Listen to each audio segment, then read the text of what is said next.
So I took the cover off. You can see the carburetor there. And from what I can see from other YouTube videos, this is a non-adjustable carburetor. There are a couple of screws that go into one here in the body of the carburetor, and then there's another one that goes from the bottom here into the float bowl that have little holes on them that can get clogged, and I guess they call them jets, and they regulate the flow of gasoline through the carburetor, I guess. But you know, you have the throat here of the carburetor, controls the air going in, and then you have these linkages. This goes into the crankcase, and then it puts pressure. If the engine starts to rev, it puts pressure and regulates the fuel going in, cuts down the fuel going in the carburetor so it just doesn't accelerate out of control. And I guess it's just a fine balance.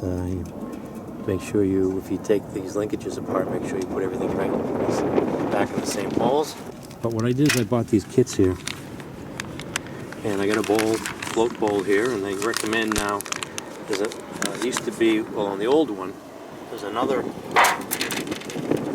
screw that you can press in to drain, allows you to quickly drain the gasoline that's remaining in the bowl there. I guess the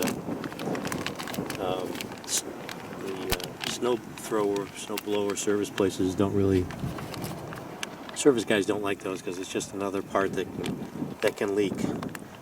And so they have these float bowls now that just have the one screw through the center. And then here's the gasket. I want to make sure to replace this anyways, this bowl gasket. And I'm just going to take those screws out and clean them. And hopefully that'll solve the problem.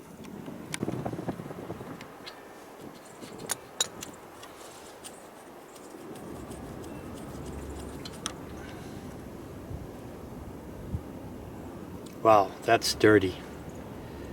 That's pretty dirty. I don't know if you can see that.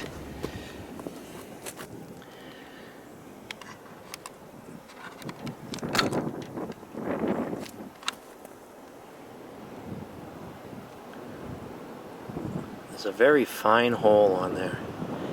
You can see that. You can see there's a lot of crud on the threads. And there's crud on the inside.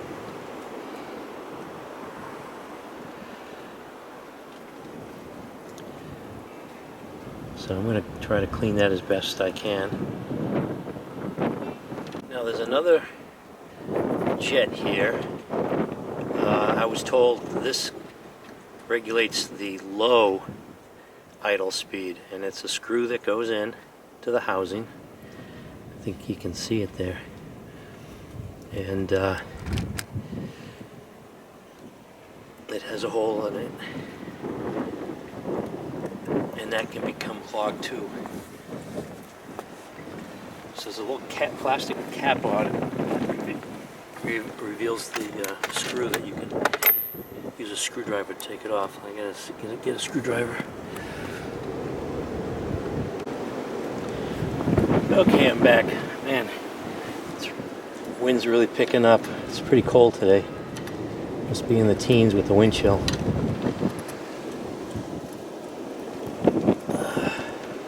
So you can see the screw there revealed. I don't want to lose this cap.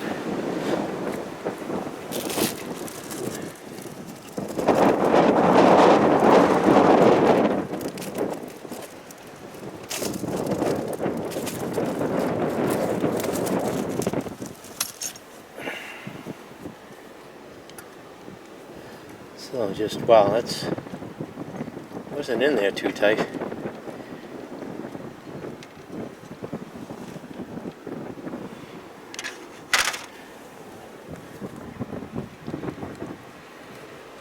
Oh, let's see if you can see this.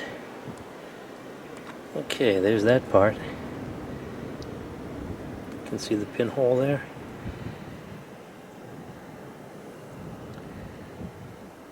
So I think I'm going to flush it now with carb cleaner.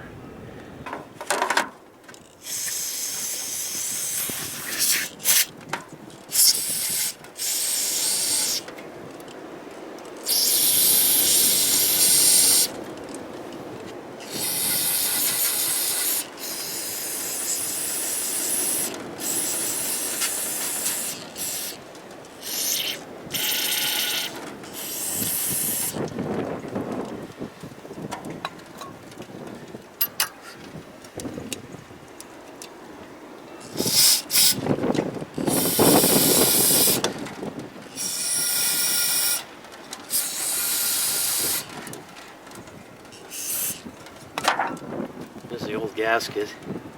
That could be a problem too if this leaks and lets air in. It looks pretty, it's starting to look like it's cracking. Oh yeah, oh, that's probably the problem right there. There's air getting into the system. I think I solved the problem. Or found the problem. If you can see here, look at this gasket. Look how brittle it is. It's just all, that's not good. Can you see that? That's a problem. It's just, oh man. Okay. I have a good feeling that when all is said and done, this might be running a little bit better. Knock on wood. This gasket's all dried out. There's like a little big gap there.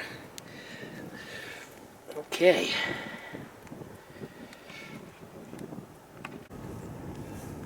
So let's see what I have in my arsenal here for cleaning. I've got old toothbrush. I've got some toothpicks that I can try to splinter.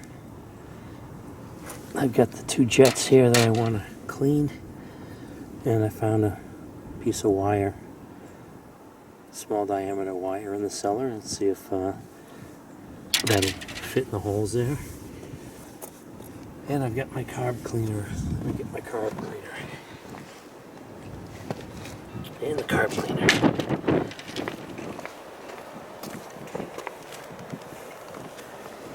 So, let's look at the screw here.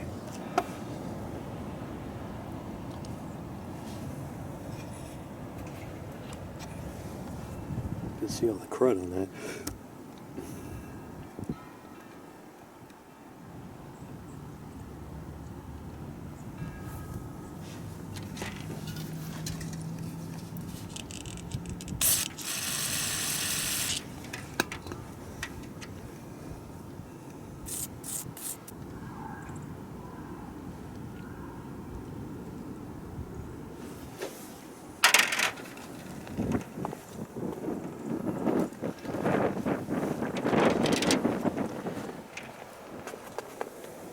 The hole in this is, I guess it's the same size. I was going to think it was smaller, but that's pretty clean. I think it might be that there was air getting in. I mean, it did need a cleaning, but I think that might be the culprit, was that gasket. The float bowl gasket.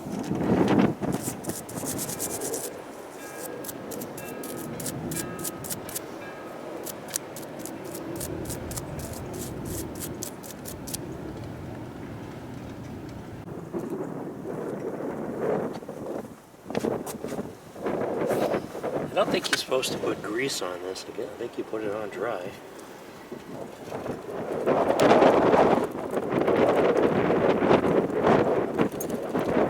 That's going to stay. Put it on the bowl first, or I don't know how this works. Okay, so you definitely put the gasket on first. It's just hard to see from the back there. I had to tip up the snow blower so I can see around and get it started from the back, and then make sure it was on from the back to the front, and it stays. So now definitely that's how it goes on. So this isn't completely perpendicular to the engine. It's off at an angle a little bit, but I guess as long as you get the deeper side facing out, it should be okay. A little bit about like that. Get this screw in.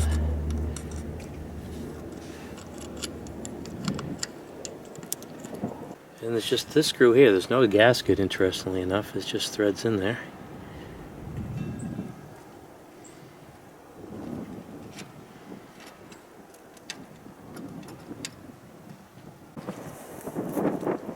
So I already started it up, and it seems to have fixed the problem. I have a new float bowl on there.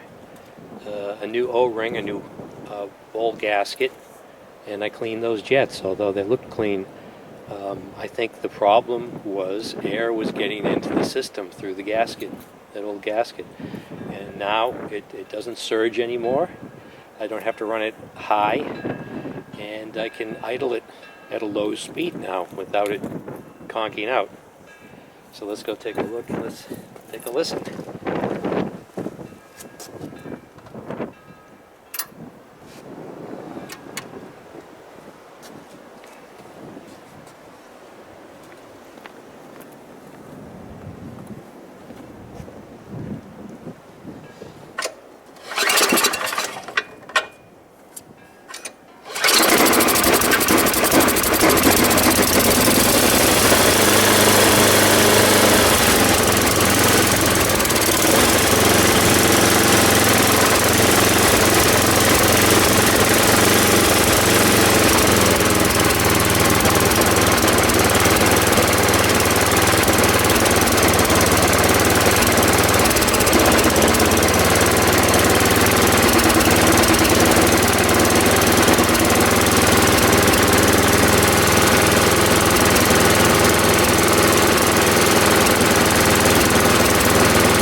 So I'm glad I did that repair, because depending on where the rain snow line is going to fall, we could end up with 4 to 8 inches of very heavy wet snow, and I don't think this would have this snow blower would have been able to handle it with the problem there, and I don't want to shovel that stuff.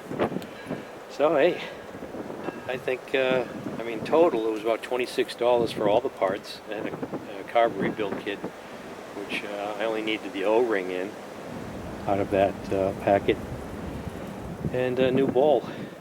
That was it. So this is New England gardening. Another snowstorm, third weekend in a row. Stay tuned. Thanks for watching.